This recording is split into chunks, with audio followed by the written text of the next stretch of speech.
Bu sualda mətndə hansı fikirlərin cavabı var, onu tapacağıq. Və ilk fikirdə deyilir ki, Şotland ovalıqlarından nə qədər insan Şotland dağlarına gəlmişdi. Deməli, mətnə fikir versək, burada yazıbdı ki, very few people.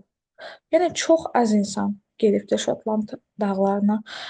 Və bilməliyik ki, how many sualı varsa, biz orada dəqiq say axtarmalıyıq. Yəni az, çox, yüzlərlə, minlərlə bu how many-nin cavabı deyil. Biri çıxacaq. İkinci sualda.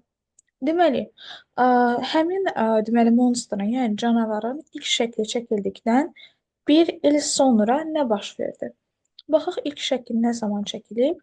İlk şəkil, baxın, first photo çəkilibdi 1933-cü ildə. Ondan bir il sonra nə baş verib? 1934-cü ildə ən məşhuru çəkilib London tərəfindən. Deməli, ikinin cavabı var.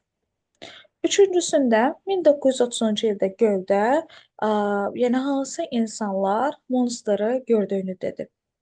Deməli, 1930-cu il. Baxın, burada var. Deyir ki, üç nəfər gördüyünü dedi. Amma hansı insanlardır bunlar, kimlərdir? Bununla bağlı mətndə detallı informasiya yoxdur.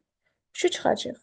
Dördüncüdə, İngiltərədə Monster hekayəsinin çox məşhur olmaması səbəbi nədir? Niyə məşhur deyil?